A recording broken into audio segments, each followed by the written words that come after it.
Krish O'Mara Vignarajah is the president and CEO of Global Refuge. She also previously served in the Obama White House as policy director for First Lady Michelle Obama. Appreciate you joining us. Thanks for having me. So shortly after being sworn in as the 47th US president, Donald Trump signed sweeping executive orders, including one that attempts to redefine birthright citizenship.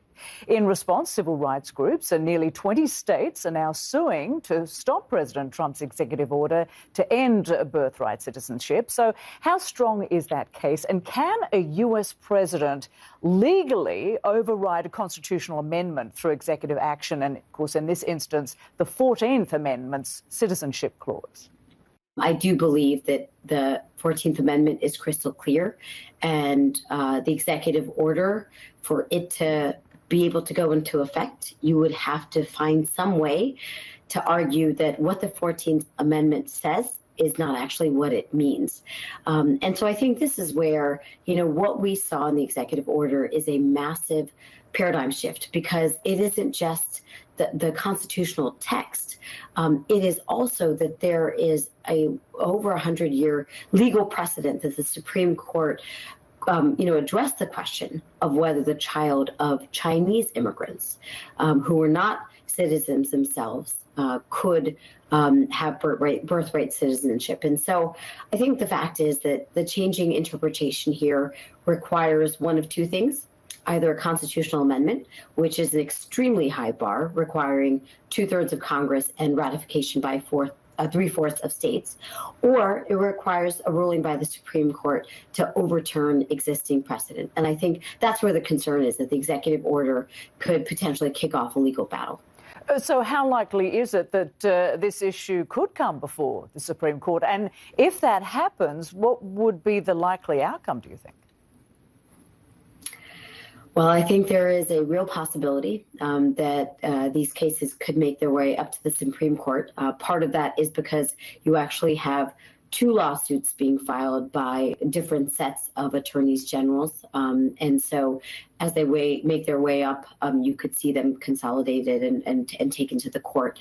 Obviously, the makeup of this court has impacted some of the overturning of constitutional precedents. But I think, on the face of this, in light of the constitutional text, it being quite explicit in terms of saying that all persons born in the United States and subject to the jurisdiction of are citizens, in light of the fact that you actually see some of the debates when the 14th Amendment was argued, considering different scenarios. It was not just the children of slaves that was considered, that it is going to be very difficult to justify creating a permanent subclass of children who, this is the only country they know. They pledge allegiance to the flag every day in school. They will ultimately, some of them, fight for this country. They will create companies in this country. The idea that this is not home, that they are not citizens, I think it'll be difficult to argue that legally, and normatively, it would be incredibly problematic. And meantime, President Trump says ICE agents can now arrest people at churches and schools, and his border czar, Tom Homan, says targeted enforcement operations by these agents are actually now underway. What does all this signal to you, as many US states are bracing now for mass deportation raids and arrests? So Global Refuge is the largest faith-based national nonprofit working in the immigration space.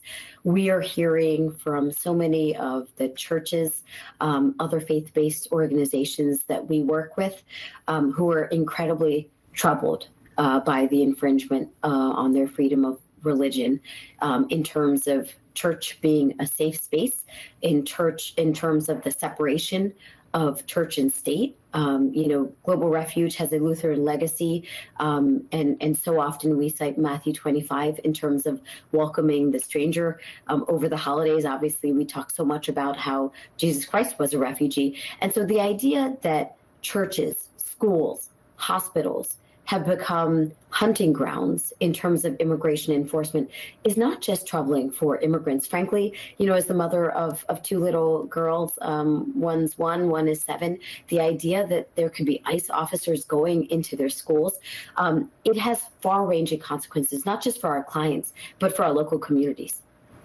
And President Trump also declared a national emergency at the U.S. southern border.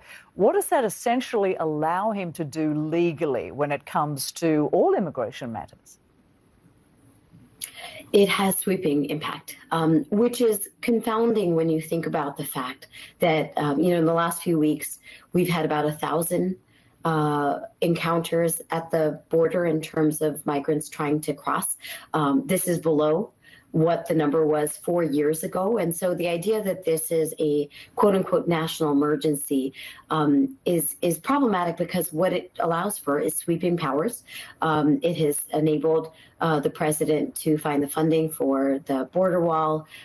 It would allow for, in addition to another executive order, the use of military force.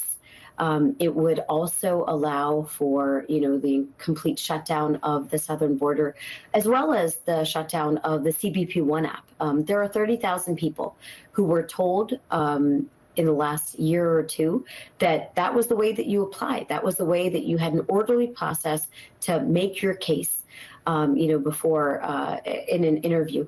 And so I think that the abrupt changes are incredibly disruptive. And what they play into are the human smuggling operations, because this is going to allow for a feeding frenzy of cartels where if there is no other way to legally cross the southern border, those who are extremely desperate may be driven into their hands. Krish O'Mara Vignarajah, thank you so much for joining us. Appreciate it. Thanks for having me.